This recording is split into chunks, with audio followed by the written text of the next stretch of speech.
The information provided in this program is for general educational purposes only and is not intended to constitute medical advice. This is not a replacement for therapy and does not constitute therapeutic services or a therapeutic relationship. For personalized medical guidance, or in the case of an emergency, please contact a healthcare provider.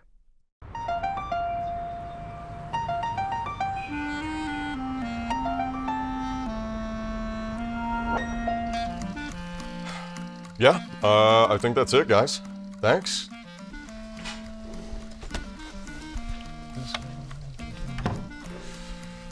Hey, how are we today? I hope you're doing okay. I'm Tyler, and welcome to my new place. It's not too bad, yeah? Or at least I think so. And yes, I can see you, you can see me, and wait till you see this view. Man. Yeah, I just moved to a new city, and that can be kind of stressful, right? But if I'm being honest, a little bit of discomfort can help you break out of an old outlook and embrace a new one. Super hokey, I know. But a lot of hokey things are true. And another little hokey thing, I just wanted to be closer to family and friends. Because I have found, oddly enough, that being close to the people that you love is just plain good for your mental health. Mental health. It's what we're here to talk about. It's kind of what everybody's talking about nowadays, but just because most of us are, doesn't make it any easier to figure out what is going on. It can be really hard to describe what we're feeling and let alone get the help that we need. Biggest challenge? Where to start? You know, I've often found that mental health is kind of like an invisible painting that only you can see. All of you is on it, your thoughts, your feelings, your emotions, your personality. You know why things go here and there, it's little details. But some of it, maybe a lot of it, can still be really confusing. So how could you possibly explain all of that to somebody who can't see it? And even if you are able to communicate your feelings, your mental health journey can still be full of obstacles, whether it's lack of access to care, shortage of mental health professionals in your area, limited educational resources, and one of the toughest, just not having a strong support system in your life. It's not your fault, by the way. So yeah, all of this can be really overwhelming, right? When honestly, all we want is to have somebody entangle what is going on inside of our brains and just get the help that we need. So, if you are somebody who is struggling, or if you know somebody who is, or if you just, I don't know, want to learn a little bit more about the full spectrum that is mental health, you're in the right place. I'm here for you. And together, we're going to dive into it all. Speaking of which, I got to dive into these boxes. My good friend is coming by tomorrow, and I need to make sure the place looks really good and clean, and I need to get a jump on this. I just don't know where to start because, man, it's a lot of boxes. Wait a second. Oh yeah, this piece right here, this is one of my favorites. This close to mastering it, by the way, before I moved, and I can take a break, right? These boxes aren't gonna go anywhere. I'm gonna slap keys for like 5 minutes, and I'm gonna get right back to it, I promise you. Just a few little tunes.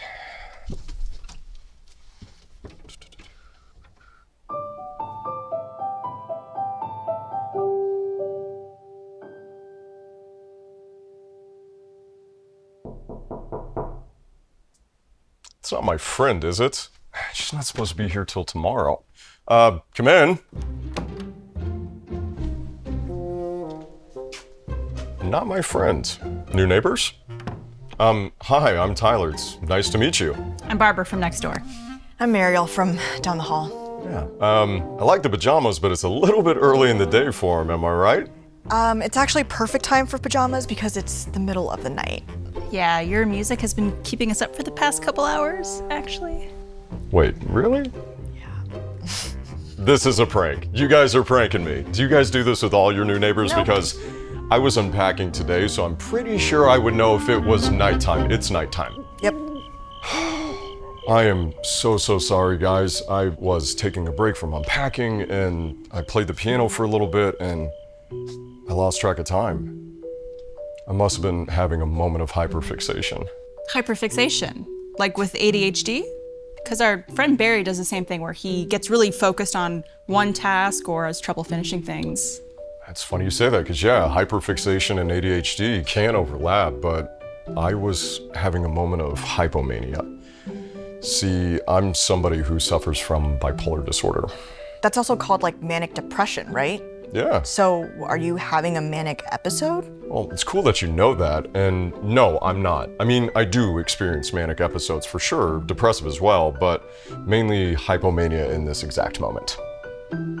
Right, so I just threw a bunch of words and terms at you that might be a little bit hard to process all at once, but this is a perfect example of how nuanced the mental health spectrum really is. All right, back to my new neighbors. Honestly, I don't think we've ever met someone who's so, open about having a disorder. And sometimes the things you hear about bipolar is scary. Yeah. I know. But so much of what we fear comes from the things we don't understand, right? Look, I am so sorry about waking you guys up in the middle of the night. Why don't you come in, I'll put on some coffee, and I'll share everything I know about this. I mean, if there's coffee involved.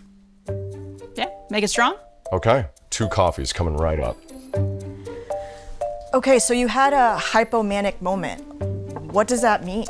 Okay, so hypomania is a milder version of a manic episode. They can share similar symptoms, but hypomania, for me, feels kind of like a burst of high energy or extreme focus on an activity. Like your little Mozart moment.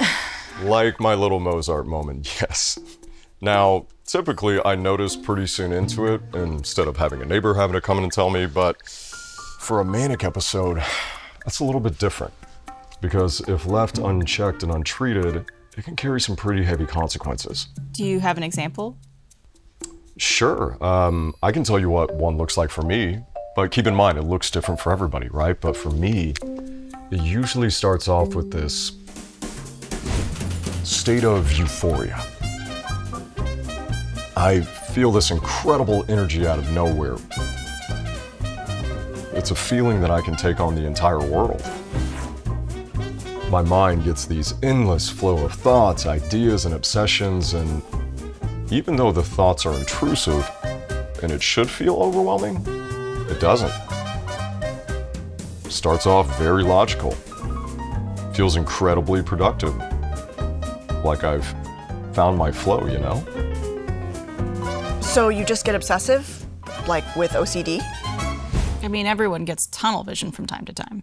Sure, but with bipolar disorder and the danger of it is how that behavior escalates.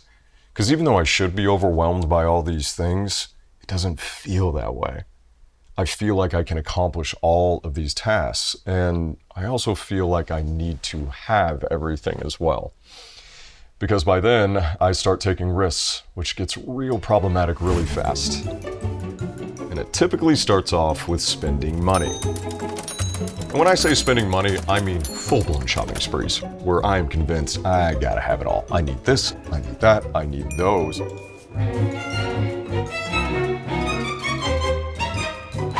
Oh yeah, I definitely need that. Yeah, but everyone loves a little retail therapy. I mean, sure, except during a manic episode, it doesn't feel like there's gonna be any of those consequences, even when spending money isn't what you really wanna be doing. And as far as retail therapy goes, there's a big difference between treating yourself and blowing your entire savings account. I mean, there's a lot of people who aren't very financially responsible. Yeah, the problem is that I'm disconnected from all the negative emotions of it all. Because typically I'm overcome by another common manic behavior, delusions of grandeur. I get this unshakable belief of superiority. I'm convinced I'm the most important person in the world, the most admired and the most desired as well. And I assume everybody wants to be with me, wishes that they could be me, that they love me. And all of it feels so real. It makes me feel like I'm some sort of celebrity, you know, like I only hang out with the elite, the movers and the shakers, and all eyes are on me. What's he gonna do next?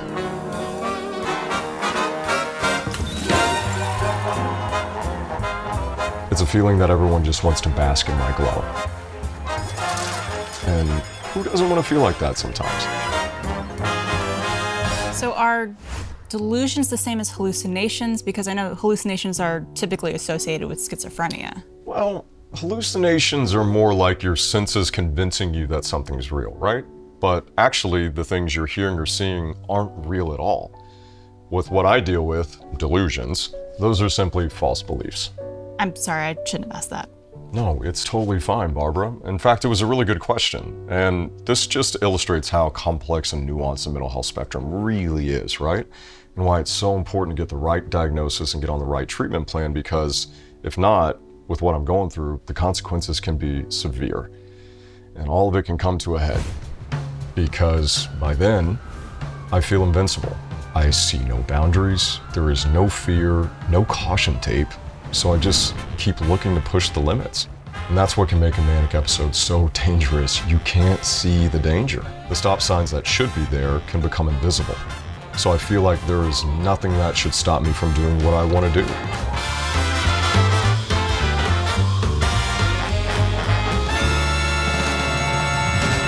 And then the eventual crash. Because what comes next, for me, is typically a depressive episode, which is far more dangerous than a manic one.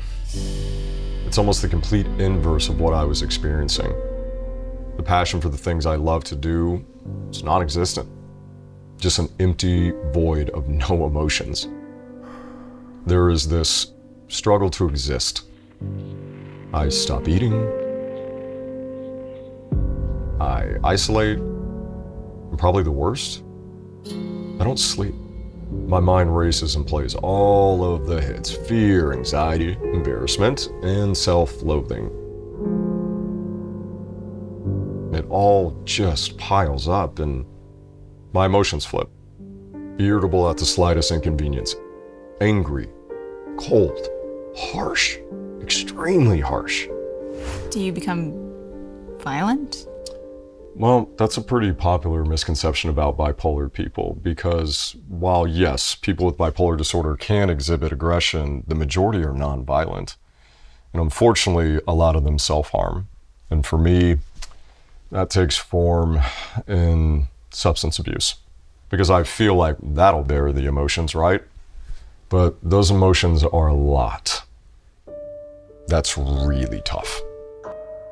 Because besides dealing with the underlying depression, I'm constantly wrestling with the consequences from my past behavior. I can fixate on the shame of how I treated those I cared about, how I must have looked, behaved, how people must have really felt about me. And sometimes, I wonder if I just embellished the whole thing. Did I just make all this up? Did I let my ego distort reality?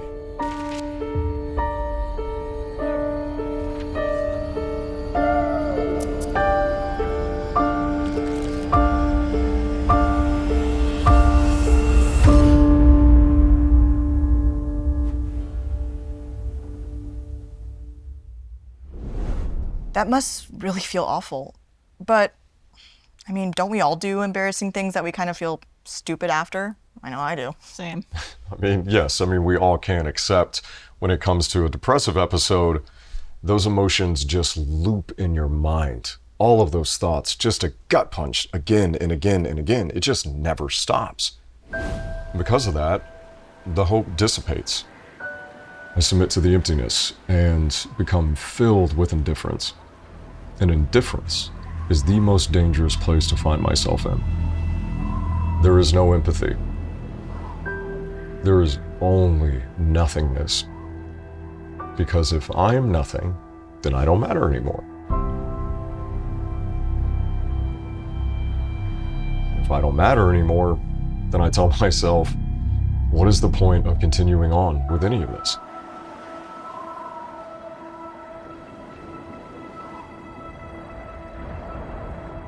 Tyler, that is awful. I'm so sorry that you've gone through that. Yeah, thanks, Barb. It's okay. Yeah, that's really tough. And I mean, to be honest, I thought people with bipolar were kind of hot and cold, like they just kind of flipped a switch. Well, the hot and cold thing is another common misconception, which is totally fine, by the way, because most episodes typically last for longer stretches. And depressive and manic don't always alternate, right? Now, for me, I struggle with depressive far more than I do manic, but no matter what, it's something that I'm able to manage. Because no matter what you're going through, you can find the help that you need, and I'm very lucky to have found a really good treatment plan. You know, I'm on medication, I'm lucky enough to go to therapy, and probably the most important, I have a really strong network of family and friends to rely on. And I've learned so much from my friend Dr. Erin, who is literally going to be here probably any second now since it's almost tomorrow. I was supposed to have this place cleaned up and looking good when she came over. Clearly, I'm not going to make it. Sure you will. If we work together. Yeah, we can stay. Really? Yeah. You guys would help me? Absolutely. I mean, we're here.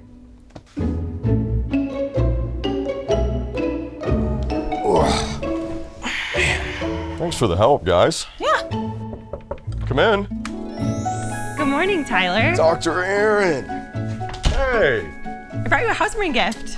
Thank you so much. I appreciate it. Hey, take a seat, please. Okay. Should we call you Dr. Erin or just Erin? No, I am a doctor, but I'm not your doctor. I'm just here as me. Yeah, for sure. But the doc's right. She's just here as my friend and to help us understand things, not to offer direct therapy. As we talked about, the mental health spectrum, vast. So make sure you check in with your personal mental health professional to get a direct treatment plan. So yeah, Barbara and Mary will stop by to help me unpack my boxes because I had a little bit of hypomania today. Ugh, but not a manic episode. That's right. So I get that there are differences between all of these conditions, but is the only difference between hypomania and a manic episode the length of time that it lasts? Good question. The cycles and the length of cycles are important factors in diagnosing many conditions, including bipolar disorder, and they're important cues in how to treat those conditions. Okay. Can I ask you like a really basic question? Sure. I know some people have mental health issues and others don't. So is that genetics? Is it life experiences or something else? That's a really, really good question. There are all these theories behind how mental illness develops, and really we know it's just a combination of these factors.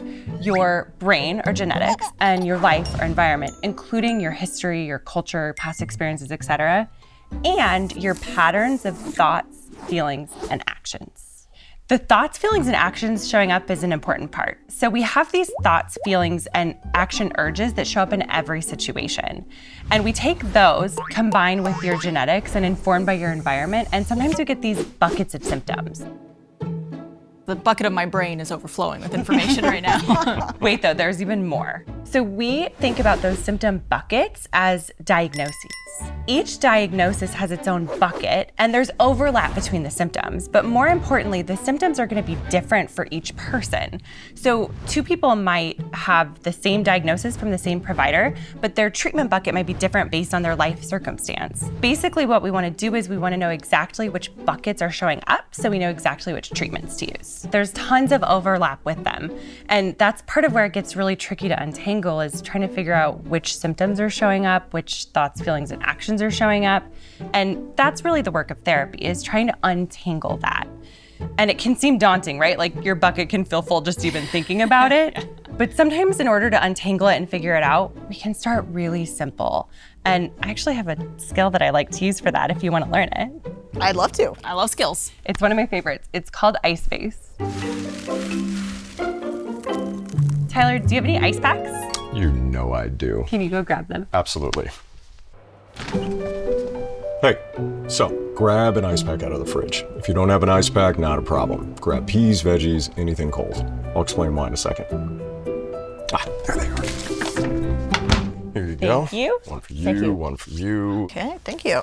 All right, Doc, let's do this.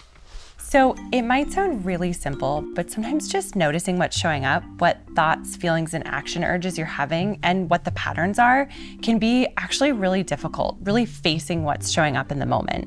Really what we're talking about is mindfulness, which I know has been overused in the media a lot, but it's all just about noticing. Yeah, I feel like I see people talking about mindfulness all the time, and it's annoying. Yeah.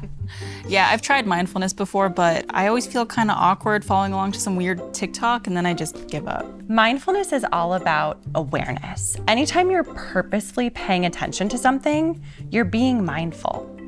The idea with this is noticing what your brains and bodies are doing so that we can figure out what to do with them, what to do next, which can give you back some of the power and control rather than your thoughts or feelings having it. But it can be so tricky, or it can bring up all kinds of thoughts and feelings like the ones you two just had. So having a tangible skill like iSpace to help can make it a little bit easier. iSpace is one of those things that's rooted in DBT distress tolerance, and lots of different providers have different versions of this. This is just the Dr. Erin flavor. What is DBT?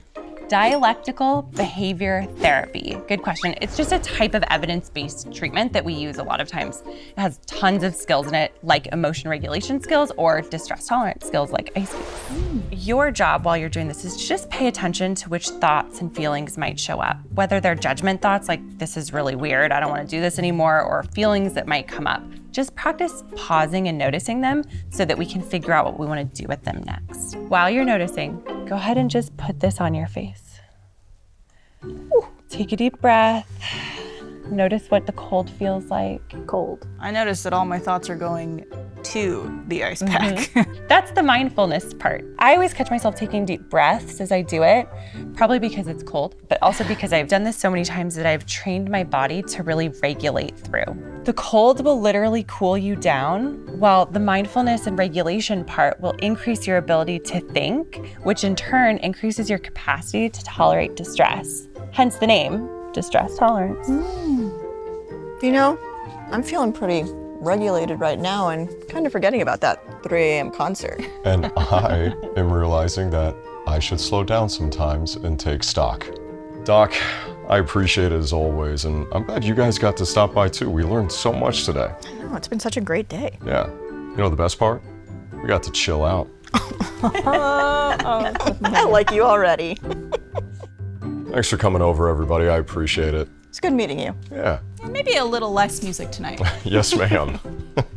I'm so glad you live here now. Me too. I'll see you soon, okay? Bye. See ya. Man, what a day. Made new friends, had an old one stop by, and I got a plant. Who doesn't like a plant? I know the perfect place to put it too. And actually, the best thing about today, we did a lot of unpacking. And we unpacked a lot of my boxes. That's terrible, I know. Stick with me, because that's why I'm here. I'm here to let you know that you are allowed to have fun when it comes to your mental health. Because yes, this is very complex, and it's heavy, and it's personal, and it can be unbelievably cringy when somebody asks you to get in touch with your inner child. But this conversation, and whatever it is you're going through, does not have to feel like the death sentence it's made out to be. Because if you feel trapped, if you feel like you're in the bottom of a prison, just know that so many of us have been down there. And we know a few ways out. Now, I'm no medical expert, but one thing I can 100% guarantee is that if you are brave enough to ask for help, those that can will find you. As a very wise mind once said, look for the helpers. You will always find people who are helping.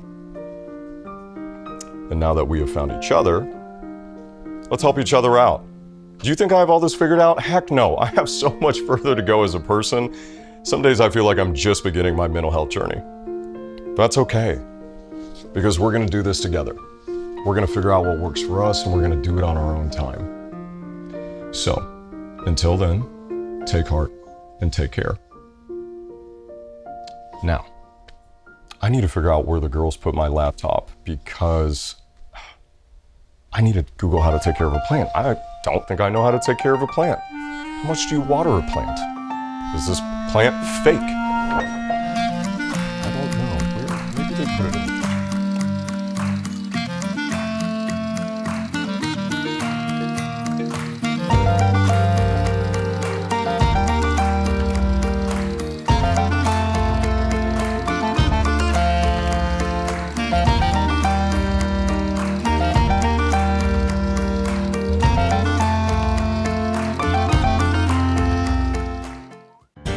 Major support for this program was provided by Nancy and Niall Maxwell,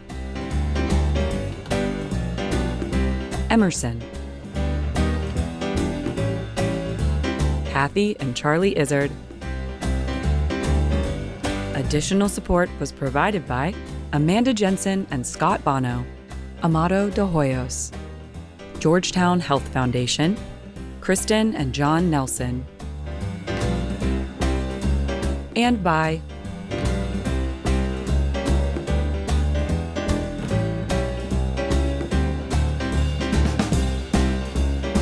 and also by